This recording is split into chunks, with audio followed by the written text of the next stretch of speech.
welcome back to the Express at the Vancouver Convention Centre for the 19th Annual Wellness Show. Later, we're going to hit the dance floor with Nia Black Belt Jan Jensen in a workshop called Loving the Body You're In. But right now on the show, it's about health and wellness for the community, featuring a young crusader tackling the issue of homelessness in the Tri-Cities. Hi, how's it going? Good to see you. Good to see you again. So you can just register here. Yeah, absolutely. 17-year-old Coquitlam teen Danielle Morneau is already making a positive change in the world, and she's starting in her own backyard. Tonight is Light Up the Night, a walk organized by Danielle to raise awareness for the homeless in the Tri-Cities. The evening walk takes participants through Port Coquitlam, where homeless people live. Light up the night. Light up the night.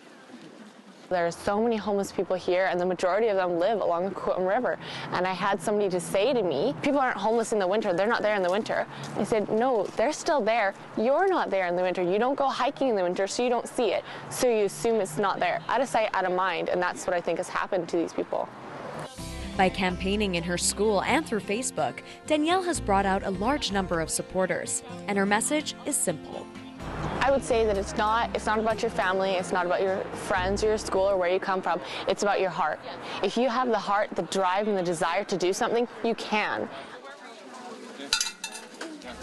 Danielle's desire to change her community is definitely making an impact. And what brought you out here? To support awareness for homelessness. Just bring awareness and bring change. We're out here to support the homeless and the efforts to find housing for them.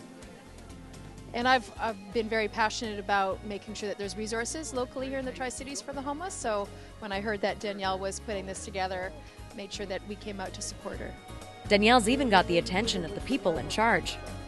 Well, this is such a great opportunity to support our homeless residents, but that a youth is taking it on. You know, so many times the youth, frankly, they don't treat the homeless with respect. So this is a really cool opportunity that the youth is stepping up and wants to do something positive for our homeless residents. So I'm totally here to support them in doing that. Thank you for supporting us. Thank you. I think we ignore the issue of homelessness because it doesn't touch us as directly. We also have so many misconceptions about it as a society. And Danielle has really allowed us all to reach out in our own minds and ease some of those misconceptions, perhaps inform ourselves a bit better, perhaps decide to get better informed. And I look forward to seeing the results of this. Even though tonight's walk was a success, Danielle still has one important hope for the future. All it takes is one person. I said, this is a successful event. If I can walk away and say, I changed one person's heart, or I impacted one person, that's all I ask. I'm not asking for huge dollar amounts. Even just the change of one person's life, that's worth it.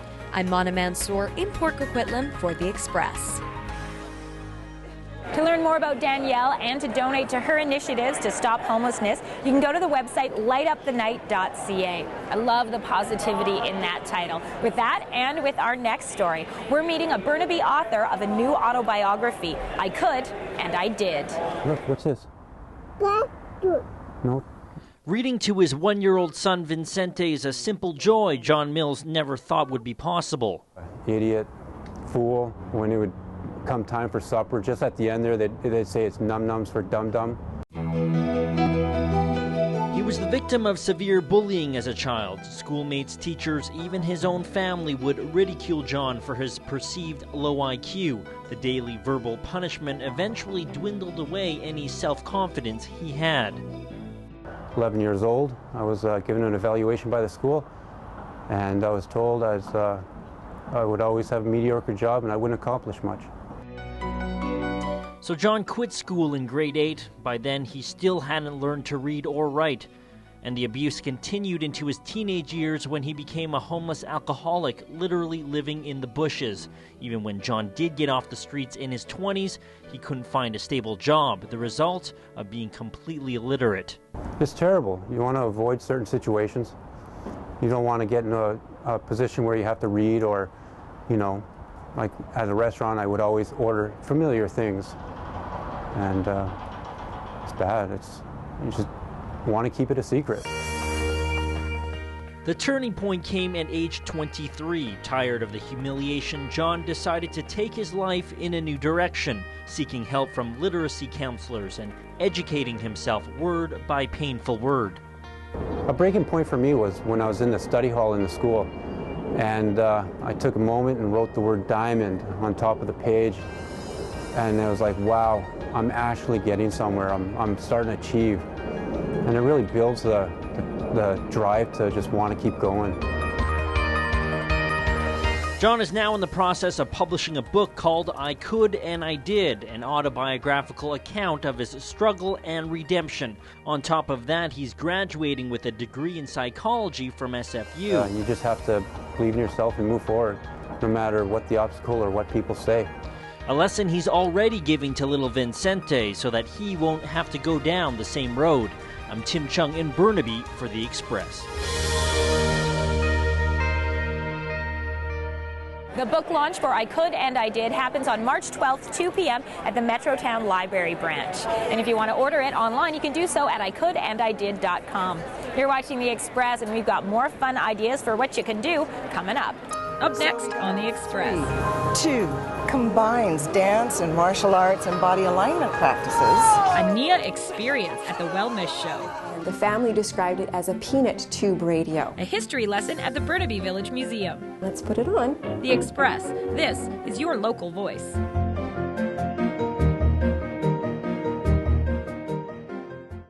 Community programming on Shaw has been generously sponsored in part by hairstyling and color services for Shaw TV, provided by the Lounge Hair Studio, loungehairstudio.com. I'm Bob Leonarduzzi. Growing up, I spent hours playing soccer with my friends. I couldn't imagine those fond childhood memories ever fading away. But for more than 70,000 British Columbians, Alzheimer's disease or another form of dementia is a reality. Our population is aging and the incidence of dementia will rise. Know the warning signs and reduce your risk of dementia. Contact the Alzheimer's Society of BC for information and education or for support if your family is on the dementia journey. Welcome back to The Express at the Vancouver Convention Centre for the 19th Annual Wellness Show. Now, this isn't just a place to learn information, but it's a place to actually try it out too, right? Absolutely. And that's really what Nia's all about, getting us moving? Absolutely. Nia is this amazing fitness and well-being practice that combines dance and martial arts and body alignment practices. It's done barefoot to music from all over the world. And it is so much fun and it makes you feel so good. I love you just walk away with a bounce in your step. Okay, I already have one, so I'm going to be like dancing around. So we go 3, 2, 1. It's a little balance. 3, 2, 1. And alternating sides, waking up the body. I feel like a bird. Let that little finger point towards the floor. It helps you balance. Here comes our power play. Ha! Whoa! Ha! Whoa! Ha! Whoa! Up! Up, up, up, up, up. It originally started out as neuromuscular integrative action, which is long. So now it's just Nia. Nia, I love it. Ha! Here it comes again. Oh. And out. That Nia demo was part of a workshop Jan was holding called Loving the Body You're In. She teaches on the Sunshine Coast, but you can find Nia classes all over the Lower Mainland. You know what else you can find? A whole lot of history. And we're getting a heartfelt lesson from the Burnaby Village Museum. Hello, I'm Lisa Langlet, one of the assistant programmers at Burnaby Village Museum. Let's take a tour through the Jesse and Martha Love farmhouse. It was built 1893. Let's see if anyone's home.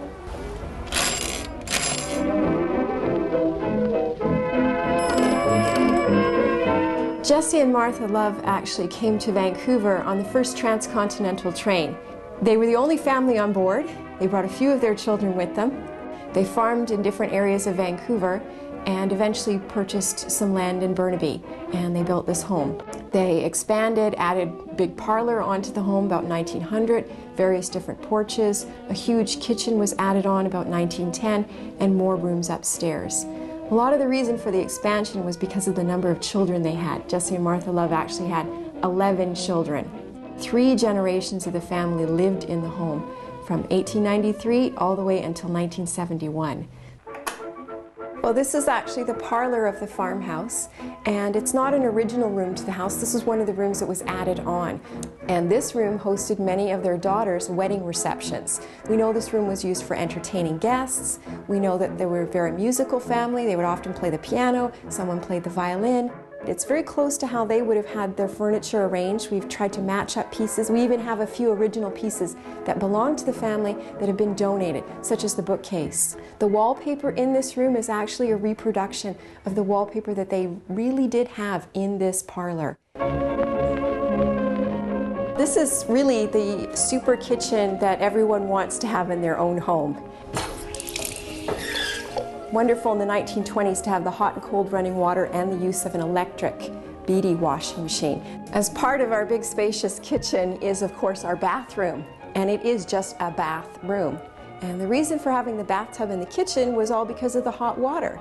The water was being stored in a tank, and it would be drawn into the stove and heated through a system of coils within the stove. And then the water was stored in a large tank next to the stove. So you wanted your hot water supply close to where you needed it. We know that the Love family had a very early radio, and the family described it as a peanut tube radio. This is such an old radio, it didn't have a way of amplifying the music at this time. You actually had to use headsets, and you'd have to get an additional component for each headset that you wanted to plug into it. And let's put it on. I'd like to thank all of you for coming to visit Burnaby Village Museum. To find out about family events happening at the Burnaby Village Museum, you can go to the city's website, burnaby.ca. And for ideas for entertainment around the Lower Mainland, we've got your Express Spotlight. On Sunday, February 27th, the musical community will lift their voices and raise the roof in a benefit concert. To celebrate the International Year of the Forest, members of the Blackberry Artists Society have created special new work. The gospel experience unites the room in a passionate blend of energy, divine inspiration, and beautiful voices. And that's it for today's Express from the Vancouver Convention Centre at the 19th Annual Wellness Show. You can mark your calendars for February of 2012 to remember to attend next year. And of course, you can also go to the Wellness Show website to get a complete list of all the exhibitors and find out where you can find them in your community. We're going to leave you with a little Broadway from the Arts Club. We'll see you next time. Thanks for watching. And they work things out, and he'll come back again. I know he will. I think this time is different. So do I. Why? Because back then... I'm not asking you. Why do you think this time is different? Because back then I think they were trying. Which is what I was going to say. Beverly's was a very complicated man. I know. Stop saying was. But he was. He is very complicated. But in a kindy, quiet way. Kind of like Charles. Yeah, like little Charles, he's exactly. Nothing like little Charles. He just means in their kind of quiet, complicated way. Little Charles isn't complicated. No, little Charles isn't complicated. He's just unemployed. He's an observer. All he observes is the television. So you can't even see Ivy's point? No, I can't. That little Charles and Beverly share the same sort of complication? Honey, you have to be smart to be complicated. That's our boy you're talking about. Are you saying our boy isn't smart? Yes, that's what I'm saying. What's the matter with you? Your cousin is very smart.